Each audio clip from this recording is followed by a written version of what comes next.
with the Clutch 3 podcast. Today I actually want to go over one of my favorite stories of the NBA. It's a guy by the name of Jason Preston.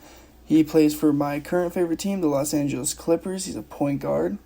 And, a lot of people know him by what he did in the March Madness tournament, upsetting the number 4 Virginia team that was the defending champs.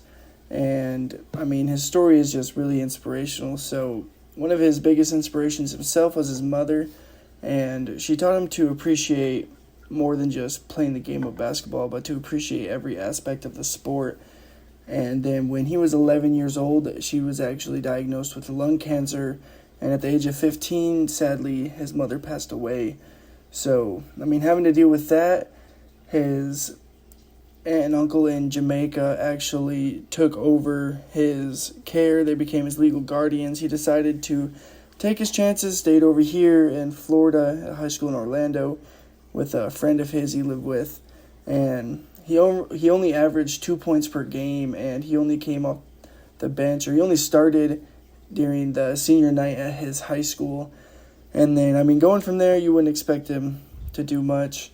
2 points per game, and that's not very good. Coming out, the only time he starts a game is his senior night. But the story, I promise, it's only going to get better from there. So he enrolls. Oh yeah, and this part right here, it's every sports fan's dream, really. He enrolls at UCF, University of Central Florida. He majors in journalism. He's blogging with a Pistons blog called Piston Powered. And he's making a name for himself in the sports media world, and not much by playing the game itself, I suppose. And then after going there, his friend needed an extra player for their AAU team.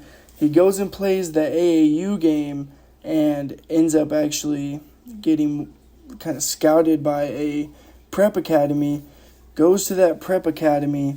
And mind you, he's over here by himself. His aunt and uncle live in Jamaica, but he goes to this prep academy in South Carolina, plays for the A team, kind of gets pushed down the depth chart due to his lack of lateral quickness, and he's not a very aggressive scorer.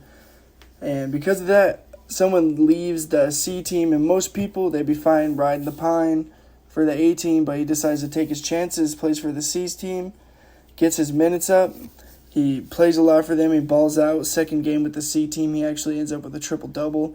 And after that, things just start to take off. He becomes kind of like a dual player, playing for the A team and the C team. The A team wins the national championship. And so this is where things get kind of crazy. I think this is freaking sweet. On the way back from a showcase in Pennsylvania, he takes the team's iPad that they used to record the games, and he actually makes his own highlight tape. You can watch it on YouTube. It's still up there. And Ohio and Longview, they both are D1 schools. And, of course, he ends up going to Ohio. We talked about that earlier. But he made his own highlight tape, posted it using the Bellevue Twitter. He gets those offers. And, from there, he goes and plays for Ohio, makes some noise at the college level.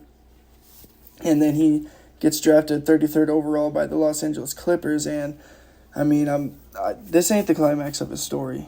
Jason Preston, he's going to go places. I can't wait to watch his career unfold, whether it be with my favorite team, the Clippers, or anyone else. I just kind of wanted to share the story real quick.